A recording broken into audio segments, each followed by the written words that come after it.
আমার বাবার বাড়িতে থাকতাম, আমি সজলের ডাঙায় গিয়ে দুটো নারকেল পেড়ে নিয়ে এসে নারকেল পিঠে করে খাইয়ে দিতাম।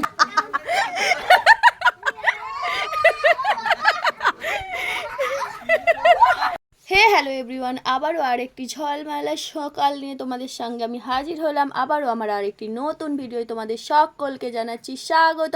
আশা করছি ভালো লাগবে, তোমরা সবাই সাথে থেকো, ঠিক আছে। সকালবেলা ঘুম থেকে উঠেই আমি রান্না করব, আমার হচ্ছে 9টার আগে রান্নাটা কমপ্লিট করতে হবে। তো সেই জন্য আমি সবজি তুলতে চলে এসেছি। আমি এমনিতে বিম করায় অনেকগুলো কিনেছি, আবার এটা হচ্ছে তুলে নিলাম। তারপরে দেখি না গাইস, এই যে আমার বেগুন গাছ খেয়ে নিয়ে চলে যাচ্ছে। বেগুন গাছের পাতায় পোকা লেগে গেছে, আর ফুলগুলো বেশ সুন্দর হয়েছে, আমি তো একটা হাম্মি দিয়ে দিলাম আর কি।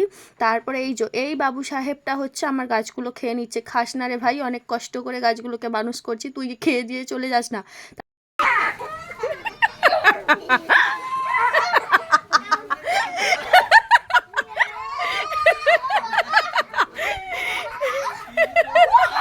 আমি রান্না করছিলাম, রান্না করতে করতে দেখি না এরা এই কর্ম করছে, এত হাসছিলাম আমি, কি বলবো এদের দেখে।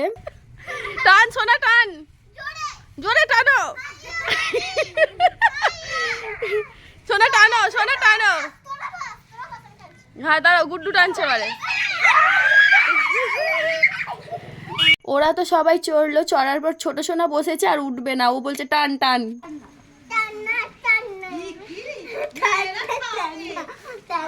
তারপরে বাপ আর মেয়ে দুজনে মিলে শখ করেছে যে নারকেলের পিঠা খাবে, তো সেই জন্য আমি নারকেল কাটতে বসেই গেছি। বন্ধুরা দেখতেই পাচ্ছ, বাগান থেকে দুটো নারকেল নিয়ে এসেছিলো, একটা খারাপ হয়েছে একটা ভালো হয়েছে, সেই জন্য একটা নারকেলের পিঠে বানাবো, তো দুটো বানালাম।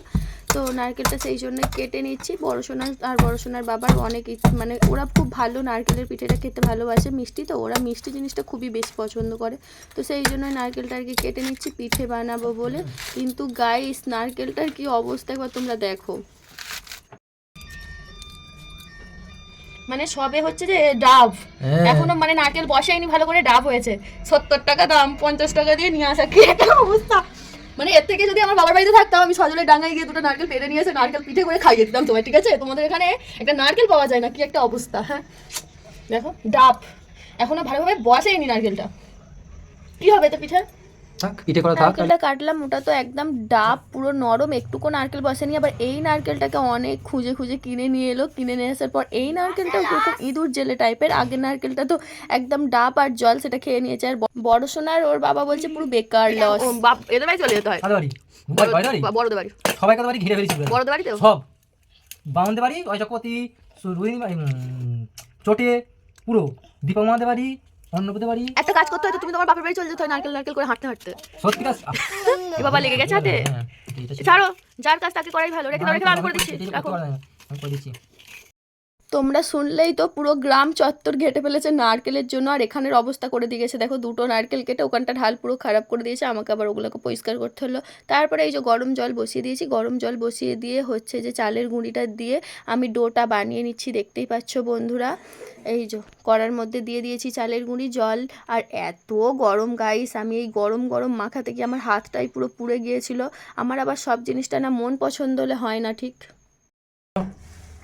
লাল হয়ে গেছে পুরো।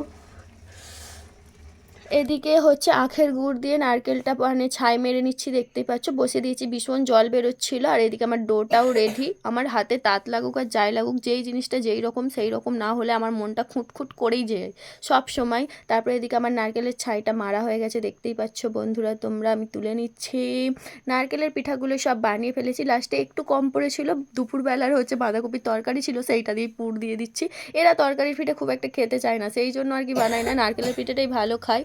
আর পিঠেগুলো সব বানানোর পরে হাঁড়িতে জল দিয়ে দিয়েছি, হাঁড়িতে জল ফুটছে। আর এই গামলাটার 1 গামলা পিঠেই হয়েছিল। আমি পিঠেগুলো সাজিয়ে নিয়ে আর মানে বসিয়ে দেবো সেদ্ধ করতে। তারপরে এই যে আমার পিঠেগুলো একদম পুরো, একটা পিঠে আমার ভাঙে না কখনোই, ভীষণ সুন্দর হয় পিঠেগুলো। কে কে খাবে চলে এসো। এতক্ষণ আমার সাথে থাকার জন্য সবাইকে অনেক ধন্যবাদ।